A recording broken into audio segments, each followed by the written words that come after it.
Alexander Slater, Deputy Managing Director of the United States India Business Council. Welcome to Strat News and thank you so much for your time. Thank you for having me. I'm thrilled to be here, and I'd just like to say congratulations to Strat News Global on its one-year anniversary.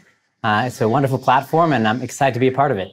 Appreciate it. If I can get straight into the meat of what we want to talk about, which is a US-India deal of sorts, and we've been hearing about it for years now. There was some movement, it seemed like. But now with the Biden administration coming in, what do you think will be the priority in terms of the administration, especially since domestic affairs would probably take up most of his time? Yeah, I think that's a reasonable observation. There's a significant zone of agreement between the U.S. and India on specific topics for a mini trade deal. These apply to pricing for medical devices, the reinstatement of the generalized system of preferences for Indian agricultural products, and an institutionalized framework for talking about intellectual property rights in the commercial space. So we think that there's still a possibility, even in the waning days of a Trump administration, for something to happen. But if it doesn't, we do think that the Biden administration is positively disposed towards India and would be looking to make progress in the relationship because there's been a significant foundation that's been built over the last 4 years. At the same time, as you note, the Biden administration has made clear that domestic priorities are going to take most of its attention in the early days, tackling COVID-19, restoring the American economy, and dealing with or healing with some social divisions are all things that the Biden administration has highlighted as what it will be focused on going forward.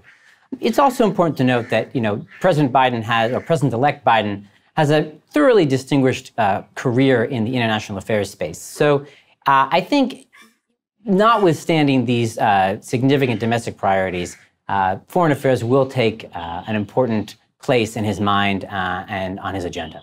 In terms of some kind of a deal, do you think it will charter the same course? Like, again, will we be looking at some kind of a limited deal before a free trade agreement is sorted out?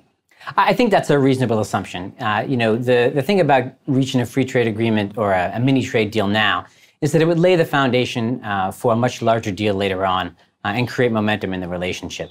It's why we're hopeful that something could still be worked out in the next few weeks. But again, if it's not, there is a significant zone of agreement between the two countries on significant issues that could be either consummated under the next administration or serve as the foundation for another kind of agreement. We've seen developments in the recent past in terms of trade deals when it's the EU and China reaching an investment agreement. Before that, we had RCEP as well. Earlier, Trump had, of course, pulled out of the TPP, and there was a separate 11-member group there. How do you see the United States in terms of international trade? Will TPP be something that President-elect Biden would be looking at again? So, when it comes to international trade and investment, I think it's worth noting for all of us as we sort of think through these issues to take a step back. The free flow of goods and people and services and capital across borders has been around for hundreds of thousands of years. And it's been something that people have engaged in because of its contributions to prosperity, knowledge sharing, and human progress. This being said, the current era is one of skepticism towards trade. For a variety of reasons, I think the pandemic has made some countries think about the need to have a certain base of operations for essential goods. And there's also concern about where the jobs of the future are going to come from. This being said, I think, the U.S.-India partnership has an internal dynamic where those issues can actually be addressed by closer relationships between the two countries. And I'm hopeful that through a Biden administration, the president-elect and Prime Minister Modi can settle on a series of issues that they can take forward, whether it would be part of a larger group like the countries that have signed the TPP or in a bilateral fashion. So we're hopeful, we're optimistic. We think good things come from these types of agreements. There are significant areas where I think the two countries would like to move forward, whether it's on digital services, climate change, or trusted supply chains. So there's lots of potential there. One of the priority areas when it comes to the global scene, of course, will be China. And we've seen already statements that have come out from Biden administration or the nominees for top posts there. There was an attempt by Jake Sullivan, I think, to try and put off the EU-China deal, but that didn't happen.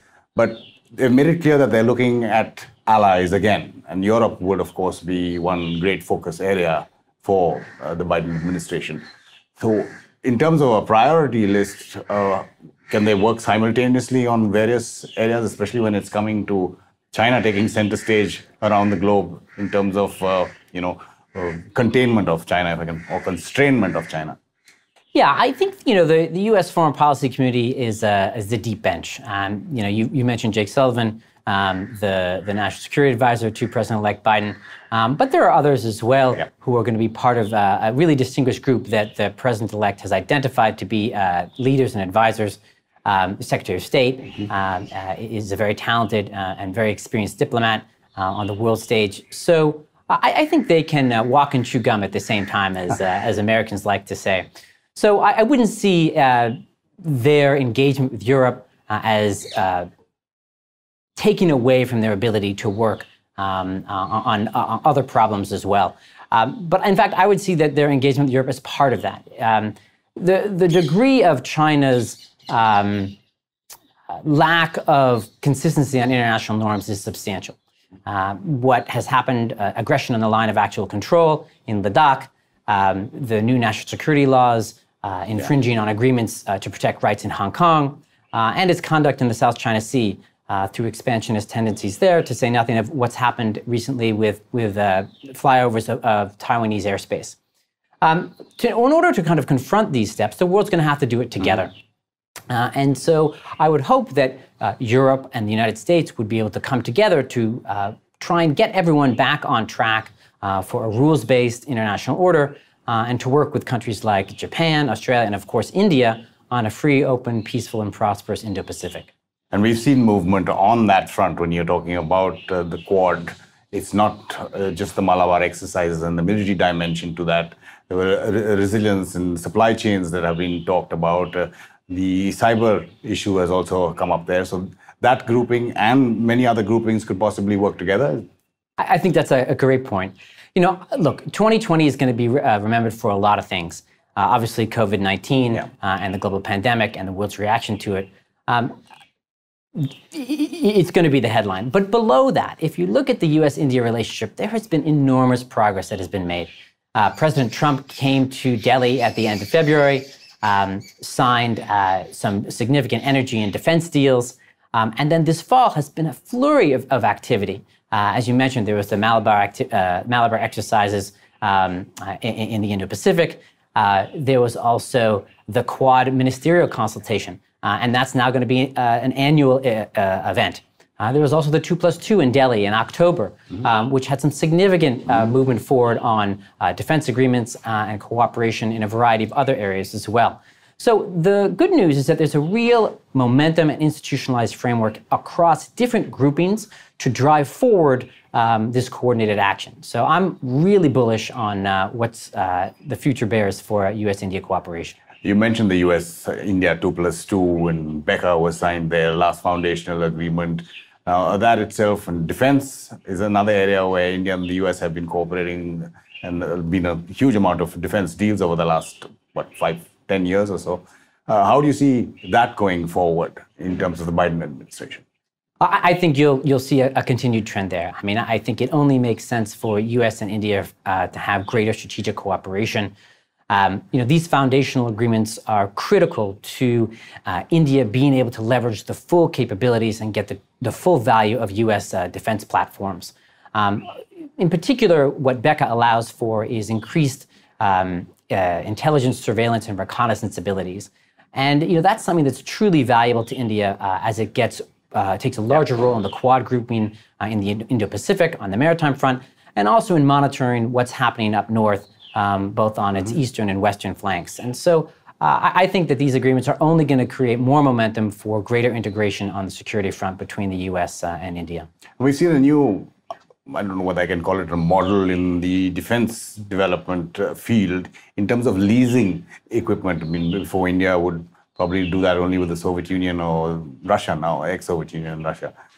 Is that something that, because of the situation, money is also a problem across the globe, not just in India. Is that something significant, or do you think that's just a one-off kind of thing? Yeah, look, we definitely find ourselves in an environment where economic growth is constrained due to the pandemic. But, I'm hopeful that in the second half of 2021, once vaccine distributions are robust, we're going to see a real snapback. I mean, I think that's what the projections are for the Indian economy. I would expect that for the U.S. economy too. And that's going to have a knock-on effect for fiscal budgets and procurement budgets as well. You've already seen, I think, just this past month, GST receipts in India were at a record high. So again, I'm optimistic about the opportunity to expand a variety of procurement through fiscal budgets as economic growth returns. And we've seen incredible resilience with the Indian economy so far. I'm not sure where things would end up on the leasing front, but I do believe that there will be space in the future for defense procurement on a significant scale to buttress the U.S.-India relationship. In the defense sector, Damocles sword that hangs over New Delhi is, of course, CAATSA, and that's been imposed against Turkey with the S-400s. How do you see the Biden administration taking up from what the Trump administration did on that?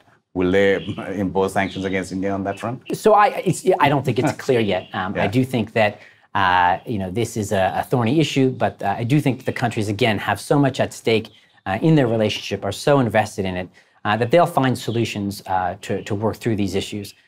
No relationship is without its issues. Look at the U.S. and Europe. Otherwise. True, and the U.S. and Europe, who've had a very robust alliance for 70, almost 80 years now, they too have issues that they are working through, and so I think the U.S. and India can do that as well. I would note that the Biden administration has signaled, and again, it is early days, so it's maybe too much to read into this, but has signaled a desire, at least on the Iran front, to come to a renewed agreement to ratchet down both nuclear enrichment, sanctions, and tensions between the two countries. And I think that also would have ancillary benefits for the U.S.-India relationship, given India's energy policy. There is, of course, a waiver given on Chabahar because of Iran. When you talk about energy now, a huge amount of cooperation, because there are deals that have been signed while you're waiting for this limited deal and then subsequently an FTA. How do you see that progressing? Iran, we brought it down to zero, the imports from Iran. Right. The energy cooperation between the two countries. Yeah, I mean, look, if you look back at the past year, or even the last 5 years, what have been the main drivers of expanding U.S.-India trade? Energy is at the forefront of that. And so I think that's only going to increase as we move towards a Biden administration where the focus internationally is going to be on low and no emission energy. Mm-hmm. Prime Minister Modi has made bold commitments, both when he entered the Paris Agreement 4 years ago, 5 years ago, but also since that time in doing things that nobody really thought possible in India in terms of renewable energy generation targets. And so I think that's going to be a really active area of cooperation between the two countries. I think you'll expect to see the United States Development Finance Corporation point a lot of money into that area, as well as climate-friendly infrastructure development in India. And you'll also see U.S. government agencies that provide export finance, really allocating a lot of resources to help American companies provide technology to India that can help meet those goals. Nuclear energy is one area which hasn't really moved, especially after the nuclear deal, which has had great geostrategic implications, but not in terms of the U.S. companies setting up in India. Yeah. So, the latest on that, I think, comes out of the 2+2 meeting in October, where the countries reached made a number of statements on nuclear cooperation. And, they renewed a 10-year MOU on the Global Center for that's in Haryana to promote safety in nuclear energy. So that's a good step forward. The countries have also talked about, the U.S. indicated support for India's early entry into the nuclear suppliers group. On the issue of nuclear power generation specifically, there is this proposal to move forward with 6 nuclear reactors in Andhra Pradesh. And I think that there's still some work to do to get to a potential contract there. And the countries reiterated their interest in doing so. A key issue there will be, will the agreement allow for the generation of nuclear power at a price that is competitive to renewable energy, which I think is about 2 rupees per kilowatt hour now. So, there's some work to do there, but I'm hopeful that the countries can come to an agreement there as part of their efforts to combat climate change and promote, a lower emission future. There's also a lot of work to do in terms of supply chains, global supply chains. Now, it's not just the pandemic and China. China and Corona have been the 2 C words that dominated 2020, so to speak. How do you see India and the US, either bilaterally or in other groupings, actually moving to get global supply chains moving out of China? Yeah, so look, I think that what the global pandemic has taught companies is that you need to have diverse sources of supply. No matter how you look at it, putting all of your eggs in one basket is very risky. And there was a real supply shock that came from the opening days of the pandemic when factories in China had to shut or logistics networks in China to get goods out of China were obstructed as a result of efforts to tackle the outbreak of coronavirus. So I think companies are looking for opportunities to diversify their risk. In that respect, India has competition, whether it's from Mexico or Vietnam. We may see a regionalization of this. So India could be a hub for American companies looking to supply to the SAARC region or to the Indo-Pacific region. Again, I think there's great opportunity for that. 2020 showed where U.S. India cooperation in the healthcare front could be quite productive, and that's in a critical area where safety and security is paramount. Whether it was the exchange of ventilators, personal protective equipment, diagnostics, or therapeutics, there was great cooperation. So again, I'm hopeful that the 2 countries can work together to become trusted supply chain networks. The U.S. can be a great source of knowledge. India can be a great source of manufacturing. And the U.S. can also be a great source of manufactured products for India. So there's, again, huge potential there. There's work to be done, I think, on ease of doing business and managing Atmanirbhar Bharat expectations. But again, I think we can do good work there. Your comments on Make in India and how that really affects, including with, if I can use the prong of reform as well, when you're talking about trade and how that impacts. Yeah, there's been great work recently, I think, by the Modi government to try and tackle some of these issues. The simplified labor codes, for example, really make it easier, I think, for U.S. companies and all international companies to manage the regulatory frameworks in India. Now, the rules are still coming out, and we're studying those rules closely. And getting those rules right will be critical to creating an ease of doing business that will attract foreign investment here. We also saw some great progress on, or we hope to see some great progress on the direct overseas listings of Indian companies, which will again make really a fertile environment for U.S. investment in the startup ecosystem here in India. We expect those final rules to come out any day now, and hopefully they'll allow for direct overseas listings without a parallel listing in India, because that's a critical concern and key to unlocking the value of cooperation.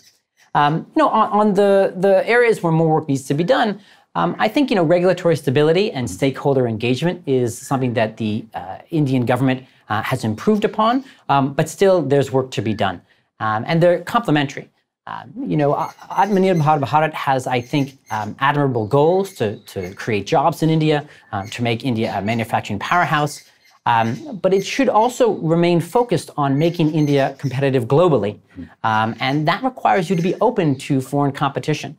And you also need clarity on rules so that if companies invest and set up manufacturing hubs here, those goods will not be subject to restrictions, so that the companies that did invest in India are rewarded. And I think there's work to be done on that front, clarifying rules, whether it comes to the public procurement order or other ways that the government is pursuing this Make in India policy. Alexander Slater, again, absolutely appreciate your insight and your time. Thank you so much. Thank you.